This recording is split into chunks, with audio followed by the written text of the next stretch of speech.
everybody. Welcome to the coldest day. Actually, I think probably Friday last week was the coldest day. I know it was the shortest day. So we're working our way back from the, Pete, what's it called? The winter solstice. Yeah. Where all those crazy people in Tasmania take all their clothes off, put on a red beanie and go swimming. I swam in the summer down there and it's cold. Do have a summer, do they? Sort of. No, I love Tasmania. I think it's most atmospheric and interesting. But the coldest start to winter in decades.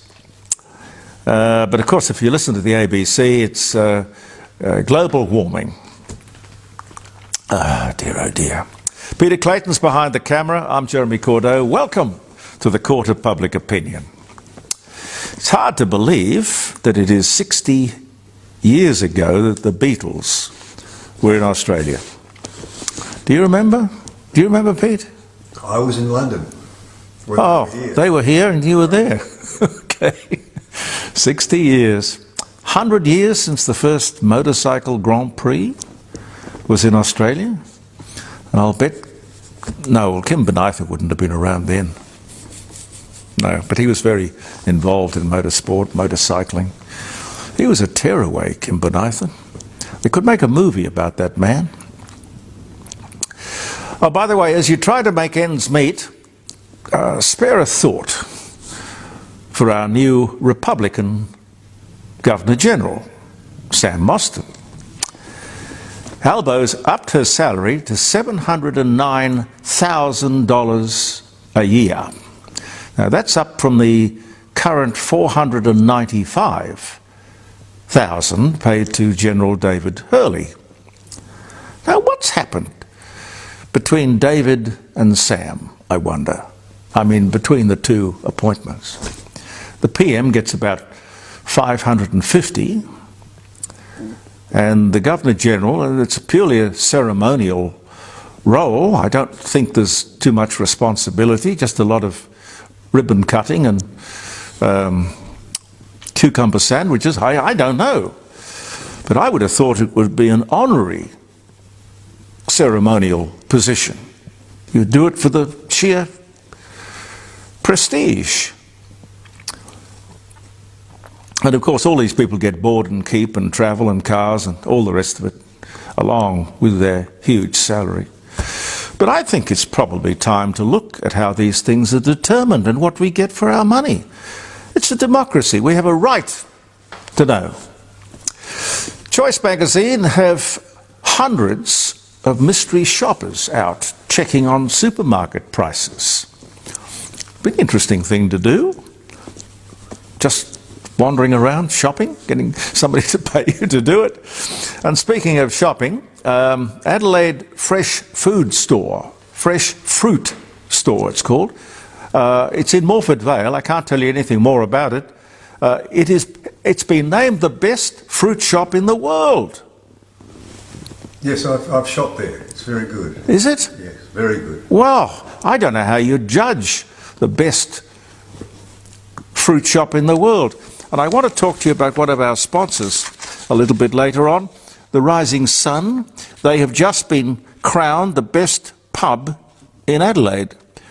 The Rising Sun Inn in Norwood has just scooped up the best pub and bar title, marking another proud moment for the team and all who cherish this heritage-listed venue. And I'm delighted that they're sponsors of this program. It's wonderful. Talk to you about that later. One thing is certain about this nuclear debate, which will rage right up to the next election. There will be lots of heat and not much light. Politics, misinformation, distortion, hysteria, nonsense, fear-mongering. Will we get an informed, decisive decision? I doubt it. Like the voice referendum, I mean, selective reporting, especially from the ABC. Oh, it's easy to do that. It's easy to, well, they think it's easy anyway, or that we won't notice. easy to shape the debate and the outcome. They come to a conclusion and then they argue their way back from there. Like they did with The Voice. They determine who comments. They choose who is interviewed. They, of course, have the right to edit all these things anyway. With the ABC particularly, I fear the deck is well and truly stacked. I was watching The Insiders on the ABC. David Spears is very good. What I could do with him. Well, first thing I'd do would be to take the ideological shackles off and let him have his head. But then again, dreams are free. But he's a good talent. He was talking to Ted O'Brien, the opposition energy spokesman. No one pushes Ted around. He's good on his feet. The two are kind of perfectly matched, really. The interview reminded me a lot of that Mike Willesee, John Hewson interview in the lead up to the 1993 federal election. The federal election issue was the GST. You remember the Willesee birthday cake question? Hewson is an economist. He should have knocked that segment out of the park. But no, he couldn't explain it. Lost the interview and the election. If you can't explain it, you can't sell it. Now, Spears tried the same thing on Sunday. Bog the guy down in the fine detail of the policy and watch him squirm. Well, O'Brien didn't fall for it. The best thing the opposition has got going for itself at the moment in this upcoming furious debate is Ted O'Brien. Watch him. We need to consider a lot of things with this question. It's a very pivotal question. How many countries use nuclear power? How many reactors are there? How expensive is the power provided by those installations for the people? How reliable is it? How safe is it? You see, we don't argue the benefits of nuclear medicine. We've been the beneficiaries of nuclear medicine since the 1950s. Not controversial at all. The question of the wider use of this technology should be talked about in the light of Lucas Heights, a great Australian success story. Nothing but benefits. No problems. Life-saving benefits. I don't know if you remember Professor Harry Messel, but gee, I wish he was still around. He was a towering intellect, marvellous man on the subject. Sydney University, I think, from memory. When I heard this, I thought he was talking about the NDIS. Well, of course, he should have been talking about the NDIS. I mean, I'm talking about Bill Shorten. Bill Shorten, that's his baby. But what he was doing, he was channeling Bill Clinton, who said, memorably, it's the economy, stupid. And I think won an election on the basis of it. So Bill chimes in, Bill Shorten that is, it's the cost, talking about the nuclear debate, it's the cost, stupid. It's the cost, stupid, and the cost is way over the top. This shouldn't go ahead. Wow, I thought, the man has come to his senses. But no, he wasn't talking about the NDIS, which is not so slowly sending the country broke. He was talking about nuclear power. Amazing. What would he know?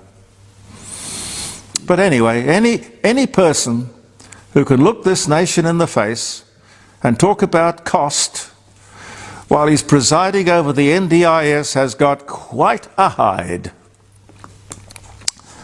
It shouldn't go ahead. It's the cost, stupid. Damn right. A lot is being made of the fact that the opposition won't announce just what part nuclear power play in the electricity mix. Look, for heaven's sake, under Labor, the mix changes every day, probably every hour.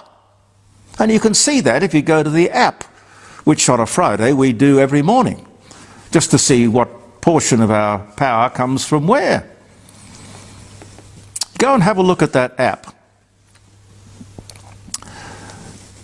When I've checked it, I can't remember a time when renewables were carrying their weight. It's always gas and coal. Gas and coal have saved the day time and time and time and time again. Otherwise, this nation would be in darkness. Renewables, one of the greatest cons imaginable. And where is the media? It's a joke that this government has presided over the most expensive electricity in the world, while at the same time we are the most energy-rich country in the world. They shouldn't be allowed to get away with this. Australia is the only country in the G20 that has a ban on nuclear power. Why would you exit coal from the system when it has and is providing the cheapest electricity in the OECD? And Australia, with its tiny 1.3% contribution to global emissions, is insignificant. This guy, Chris Bowen, he's not questioned on any of this. Why? The man's a buffoon, if you ask me. Oh, and this one I love too. I wanted to tell you about this. Greens Senator Sarah Hanson-Young, a warrior for the environment, came out on the weekend demanding that the government advance $23 million to restore the Coorong to health. This is at the mouth of the Murray. A massive fish kill has been discovered. It is vital that these wetlands be protected, preserved and restored, she said. Senator, how can it be that you do not know that wetlands are the enemy of the environment? Google it. Look it up. Toxic silt, which is basically what killed the fish. Wetlands are an open drain, and oh yes, the biggest contributor of the worst greenhouse gas, methane. It's something like 40% of global emissions come from wetlands, marshes and deltas. I repeat, how can this Greens senator not know this? And how can the media possibly allow this to go unquestioned? Pretty amazing. Now, as I mentioned to you earlier, this wonderful Rising Sun Inn. I've got this, which is a wire. Now, for some reason, I only got this the other day. Somebody must have resent it to me because the award was presented, it must have been a couple of months ago. The Rising Sun Inn in Norwood has scooped the pool, really, the best pub and bar title. Another proud moment for them.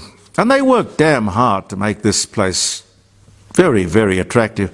It was made in, built in 1845, handmade bricks, beautiful open fires, so much of the original, like the pine ceilings, a lot of woodwork in there, so much of it is original. But, you know, all the modern things that you want, like air conditioning, a fantastic kitchen, and all of the rest of those things that go on behind a bar, you want those to be nice and modern. This award arrives just in time to kickstart the celebration for the pub's monumental 180th anniversary next year.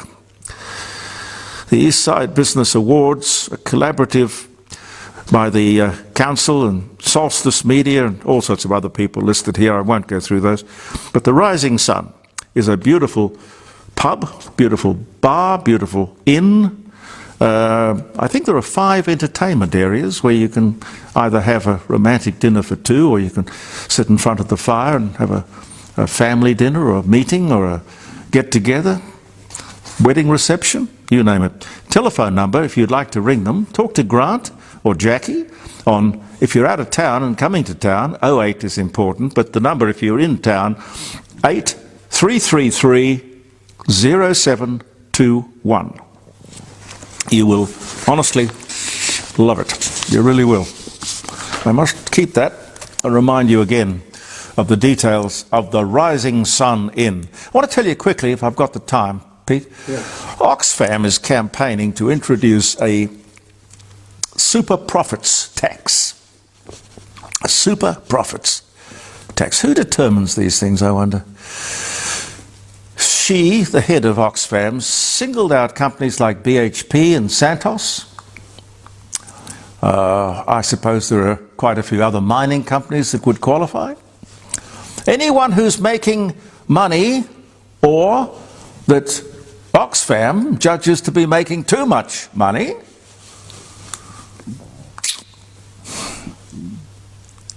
I don't know. Oxfam is I don't want to be critical because I don't really know, apart from what I found out when I Googled them. I don't know all that much about them. But they're a not-for-profit, a charity, with highly paid executives, by the way.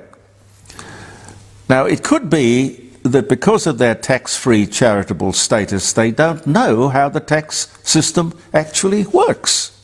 We have a progressive system in Australia, meaning the more money you make, the more tax you pay, which seems to me on the basis of that to be pretty fair.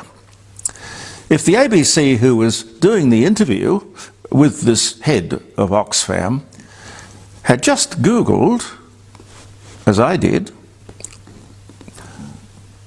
well, the best thing to Google is recent Oxfam scandals.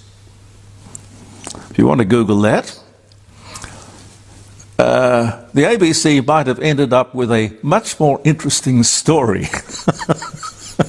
But no, there's those dirty, filthy capitalists. Of course. God help us. Anyway, happy birthday if you're having a birthday, or a happy wedding anniversary, or whatever it is.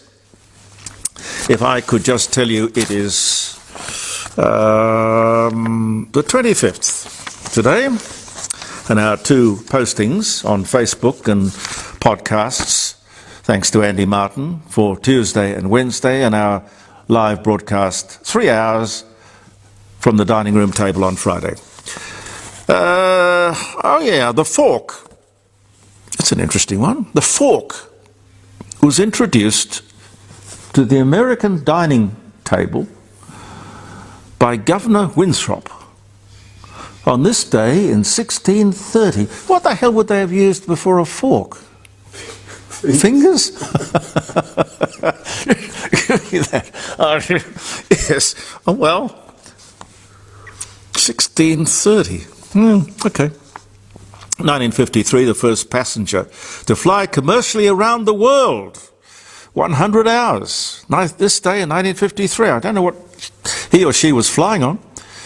2020, speaking of airlines, Australian airline Qantas announced it's cutting 6,000 jobs, a fifth of its workforce, because of the pandemic and the downturn in tourism. Farrah Fawcett, the American actress, Charlie's Angels, dies of cancer. She was only 62. That was 2009. Michael Jackson, same year, 2009. American recording artist, dancer, king of pop, thriller, bad, dies of cardiac arrest at just 50.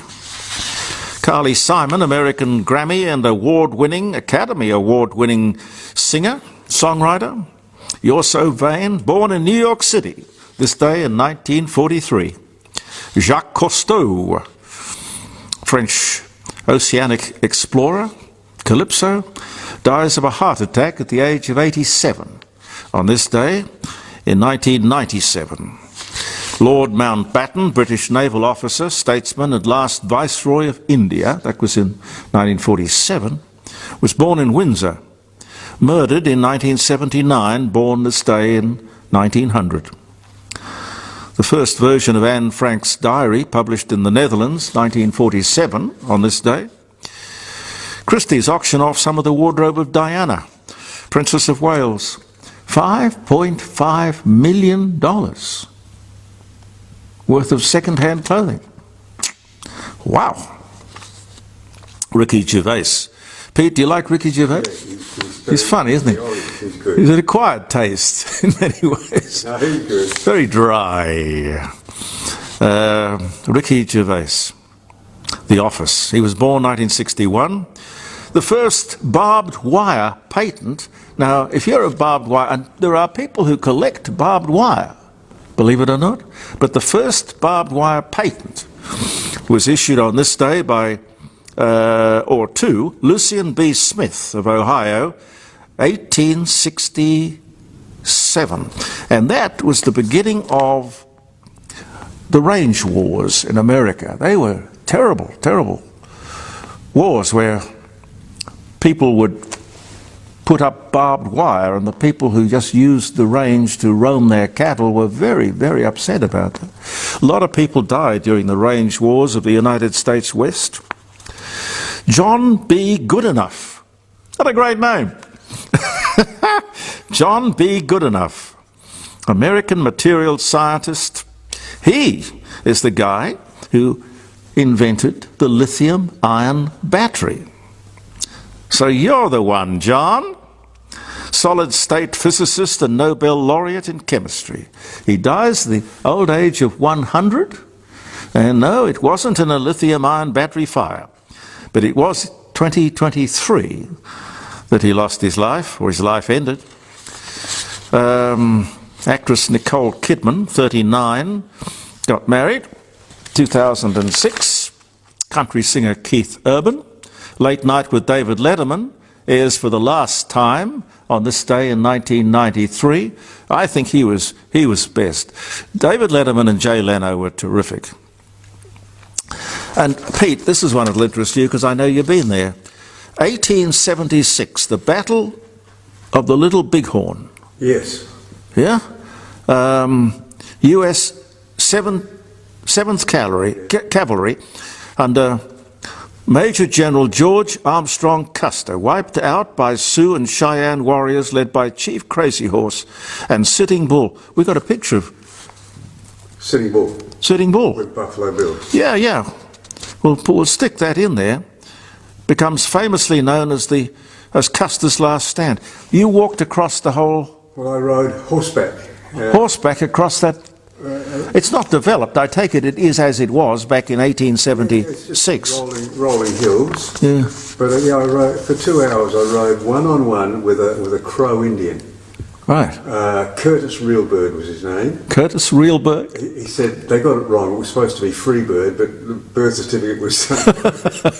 He was a character. Yeah. I think it's very much one of the highlights of my life. I don't blame you. I think that would be a great moment. Great moment. Yeah, it was. It was. Just one more. Rupert Murdoch. He was 68. He marries his third wife. I don't know what he's up to now. I think 5th or 6th. But his third wife was Wendy Deng. She was 30. They got married at the yacht mooring. The boat was called Morning Glory in New York Harbor on this day in 1999. Anyway, if you're celebrating the day, I hope it's been a ripper and it's not over yet. Thank you very much for being with us. I'm Jeremy Cordeaux. Peter Clayton and I will be back tomorrow. Believe in yourself, and thank you for viewing the Court of Public Opinion.